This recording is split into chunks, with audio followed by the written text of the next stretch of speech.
एक प्लेन में 3 soldier fight कर कर अपने घर वापस आ रहे थे, लेकिन तभी पायलट के सोने की वजह से उनका प्लेन पैसिफिक ओशियन के बीच में पहुंच गया और उन तीनों का किस्मत इतना खराब था कि उनके प्लेन का फ्यूल भी वहीं पर खत्म हो गया और उनका प्लेन पैसिफिक ओशियन के बीच में ही क्रैश हो गया और वह तीनों सोल्जर दुनिया के सबसे बड़े और खतरनाक समुद्र के बीच में ही फंस गए। कैसे वह तीनों सोल्जर 1 महीने से भी ज्यादा दुनिया के सबसे खतरनाक ओशन में सर्वाइव किए जानते हैं। इस वीडियो में उनकी पूरी स्टोरी।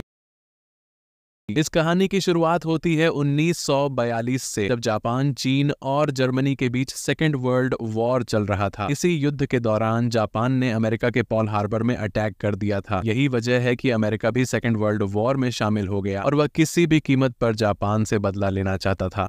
इसलिए यूएस नेवी के बहुत सारे टोरपीडो बर्ड्स पैसिफिक ओशन के अंदर जितने भी जापानी सबमरीन मौजूद थे उन्हें नष्ट करने के लिए एयरक्राफ्ट निकल पड़े। कुछ ही घंटों में टोरपीडो एयरक्राफ्ट जापानी सबमरीन के ऊपर बम गिराकर वापस निकल गए। इसी ग्रुप में से एक एयरक्राफ्ट में 3 लोग मौजूद थे, पायलट हेराल्ड, बॉम्ब फेंकने वाला टोनी और रेडियोमैन, ये सभी अपने प्लान के मुताबिक बॉम्ब गिराकर वापस लौट रहे थे। लेकिन तभी अचानक पायलट को नींद आने लगी। अब प्लेन बिना पायलट के उड़ने लगा था। प्लेन को किस ओर जाना था और ये किस ओर जा रहा था ये डिसाइड करने वाला प्लेन में कोई भी नहीं था पायलट के अलावा, और 2 लोग भी थे जो कि प्लेन के कभी में थे, ना कि कॉकपिट में। इसलिए उन्होंने भी यह ध्यान नहीं दिया कि प्लेन धीरे धीरे अपने रास्ते से भटक रहा है। जब पायलट की नींद खुली तब तक बहुत देर हो चुकी थी। अचानक से नींद खुलने के बाद उन्हें यह भी नहीं पता चलने लगा कि आखिर वह कहां पर है। रेडियोमैन जीन रेडियो कॉल करके यह पता लगाने की कोशिश करने लगा कि आखिर उसका लोकेशन क्या है, लेकिन प्लेन कंट्रोल टावर से इतना दूर जा चुका था कि उसे ठीक से सिग्नल भी नहीं मिल पाने लगा। उन्हें उधर एयरक्राफ्ट का फ्यूल भी कम हो रहा था, इसलिए पायलट हैरान होकर जीन से कहा कि तुम्हें दोबारा से रेडियो को जोड़ना पड़ेगा। रेडियो को वापस जोड़कर संपर्क करने के बावजूद भी वो यूएस नेवी से कांटेक्ट नहीं कर पाए। अब ऐसे में पायलट्स के पास वाटर लैंडिंग करने के अलावा और कोई भी रास्ता नहीं बचा। अब क्योंकि एयरक्राफ्ट में भी फ्यूल खत्म होने वाला था, इसीलिए पायलट अपने साथियों से कहता है कि जरूरत के सभी सामान निकाल लो, हमें अब समुद्र में ही कहीं लैंड करना पड़ेगा।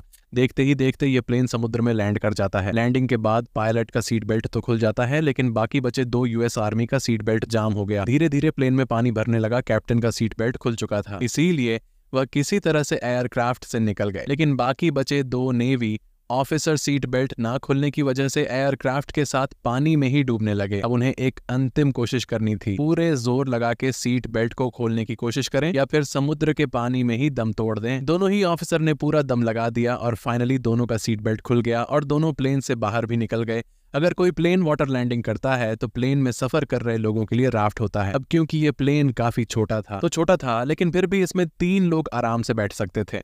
फिर क्या था, तीनों नेवी ऑफिसर इस राफ्ट में सवार होकर इंतजार करने लगे कि कोई तो आएगा हमें बचाने के लिए। कुछ ही घंटों बाद एक एयरक्राफ्ट उन्हें ढूंढते हुए पहुंच गई, पर इस विशाल समुद्र में एक छोटे से राफ्ट में बैठे 3 लोगों को देख पाना बहुत ही मुश्किल था, इसलिए रेस्क्यू टीम उन्हें नहीं देख पाया और वापस लौट गई। विशाल समुद्र, एक छोटा सा राफ्ट और राफ्ट में बैठे 3 लोग, दूर दूर तक कुछ भी दिखाई नहीं दे रहा था सिवाय पानी के। रेस्क्यू टीम के वापस जाने के बाद उन्हें घर जाने की कोई भी उम्मीद नजर नहीं आती। राफ्ट में ना तो खाने का सामान था और ना ही पीने के लिए मीठा पानी। भूखे प्यासे उन्होंने किसी तरह एक दिन गुजार लिया, पर रात गुजारना इतना भी आसान नहीं होता। उनका राफ्ट इतना छोटा था कि उनमें से कोई भी उसमें सो नहीं सकता था। रात के कुल्फी जमा देने वाले ठंड से भी बचने का कोई भी जरिया नहीं था, लेकिन करें भी तो क्या करें। आधी रात को पायलट को प्यास लग जाती है, लेकिन पीने के लिए समुद्र के पानी के अलावा और कुछ भी नहीं था। फाइनली उन्होंने वो किया जिसके बारे में हम सोच भी नहीं सकते। उन्होंने अपने जूते में पेशाब करके और फिर पी लिया। ये देखकर उसके दोनों साथी हैरान हो गए। अगली सुबह पायलट सूरज को देखकर यह अनुमान लगाता है कि अगर हम इसी तरह बहते रहे तो कुछ ही हफ्तों में किसी न किसी आइलैंड तक पहुंच जाएंगे। पर टोनी कहता है कि अगर हम पहुंच भी गए तो उससे पहले हम भूख और प्यास से मर जाएंगे, हमारी लाशें ही उस आइलैंड तक पहुंचेगी। तभी जिन कहता है कि यहाँ पर बहुत सारी मछलियां तैर रही हैं जो हमारी भूख को मिटा सकती हैं, लेकिन इसे पकड़ने के लिए हमें कांटे की जरूरत पड़ेगी। तब टोनी अपना खाली गन निकालता है और बंदूक में लगाई स्प्रिंग का यूज करके वह कांटा बना लेता है। उस कांटे को पानी में डालकर मछली पकड़ने की कोशिश करने लगा। तभी उसके कांटे में कुछ फंस जाता है। वो बार बार रस्सी खींचने की कोशिश करता है और इसी चक्कर में रस्सी भी टूट जाती है। ये सब देखकर देखकर टोनी निराश हो जाता है और सीधे समुद्र में छलांग लगा देता है। उसके पीछे टोनी भी कूदने वाला होता है। तभी हेराल्ड उन्हें रोक लेता है और कहता है कि यहाँ पर बहुत बड़े बड़े शार्क पाए जाते हैं। ये सुनते ही टोनी तुरंत ही बोट में चढ़ जाता है। भूखे प्यासे इसी तरह करीब 5 दिन गुजर जाते हैं। इन 5 दिनों में उन्होंने कुछ भी नहीं खाया, इसलिए वह तीनों बहुत कमजोर हो जाते हैं। जब प्यास हद से गुजरने लगती है तब टोनी समुद्र का ही पानी पीने की कोशिश करने लगता है, पर उसके साथ ही उन्हें रोक लेते, ये कहते हुए कि अगर तुम इस पानी को पीते हो तो ये तुम्हारे बॉडी को और भी डिहाइड्रेट कर सकती है। अचानक से हेराल्ड को ये याद आता है कि उसके में एक पेंसिल रखी हुई है। वह पेंसिल निकालकर एक चार्ट बनाने लगता है जिससे वह अपने लोकेशन का पता लगा सके। वह पेंसिल निकालकर कैलकुलेशन करने लगता है और अपने लोकेशन का पता लगाने की कोशिश करने लगता है। अब क्योंकि वो एक पायलट थे इसीलिए उन्होंने कुछ ही मिनटों में डायरेक्शन का पता लगा लिया। उनकी यह बोट जापान की ओर जा रही थी, इसीलिए वह अपने साथियों से कहता है कि हमें बोट के बहाव को रोकना पड़ेगा। बोट के बहाव को रोकने के लिए अपने लाइफ जैकेट से वो एक लंगर बनाते हैं। यह लंगर राफ्ट को पानी में बहने से तो रोक ही सकता था, इसके साथ साथ इसे पानी से ऊपर उठाने पर उनका राफ्ट हवा के दिशा के साथ आगे बढ़ सकता था। ठीक उसी रात जब सब सो रहे होते हैं तभी बारिश होना शुरू हो जाती है। यह देखकर सभी के चेहरे में खुशी झलक आती है और आसमान की एक एक बूंद को पीने की कोशिश करने लगते हैं। बोट में भी कुछ बरसात का पानी जमा होने लगता है जिसे बाद में वो लोग यूज करना चाहते थे।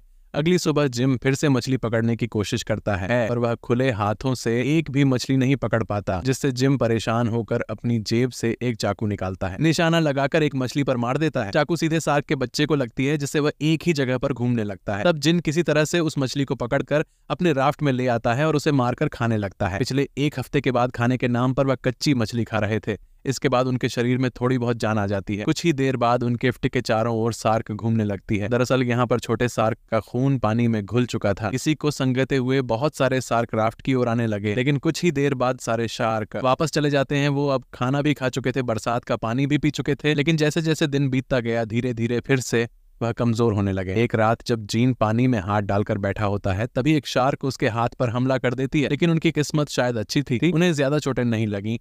अगली सुबह वह देखते हैं कि सामने कोई आइलैंड है। यह देखकर वह अपने बाकी साथियों को दिखाता है, पर उसके साथी जवाब देते हुए कहते हैं कि यहाँ पर तो कुछ भी नहीं है, जो कुछ भी दिखाई दे रहा है वह सिर्फ तुम्हारा भ्रम है, और कुछ भी नहीं।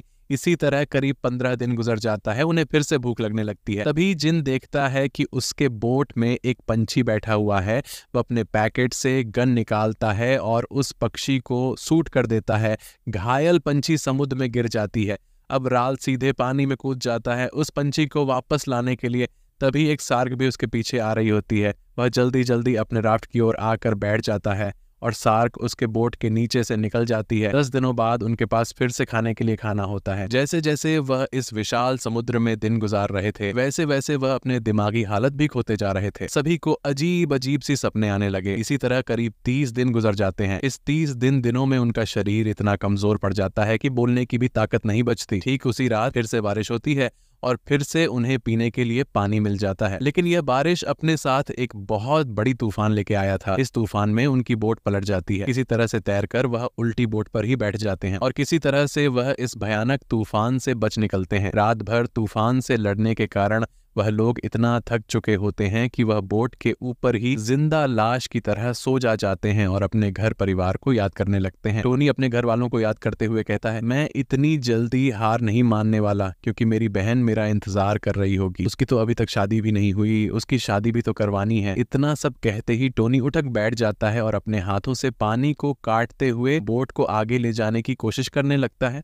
और ऐसा करते देख उनके साथी भी बोट को आगे बढ़ाने की कोशिश करने लगते हैं, पर यह कोशिश बस कुछ ही मिनटों के लिए थी, क्योंकि उनके शरीर में तो जान ही नहीं थी। करीब 34 दिन गुजर जाने के बाद एक उम्मीद की किरण नजर आई। जिन देखता है कि आगे एक आइलैंड है, लेकिन वह यह भी जानता था कि हो सकता है यह मेरा भ्रम हो। इसीलिए वह अपने साथियों से कहता है कि आगे मुझे कुछ दिखाई दे रहा है। और जब तीनों उठ के देखते हैं तो उन्हें एक आइलैंड दिखाई देता है। इस आइलैंड को देखकर एक बार फिर से जीने की नई उम्मीद आ जाती है। अब वो तीनों मिलकर नाव को आइलैंड की तरफ ले जाने की कोशिश करने लगते हैं। कुछ ही घंटों के प्रयास के बाद ही वह आइलैंड तक पहुंच जाते हैं। करीब 34 दिनों के बाद उन्हें एक सूखी धरती नसीब हुआ। उस आइलैंड में दूर तक जाने के बाद उन्हें कुछ झोपड़ियां नजर आईं। वो तीनों उस झोपड़ी में चले जाते हैं। तो कुछ इस तरह से वो इस मुश्किल भरे सफर को खत्म करके ये तीनों 20 फरवरी 1942 को एक पूका पूका आइलैंड में पहुंच जाते हैं। और इसी तरह के डॉक्यूमेंट्री वीडियो देखने के लिए हमारे चैनल को सब्सक्राइब करना ना भूलें।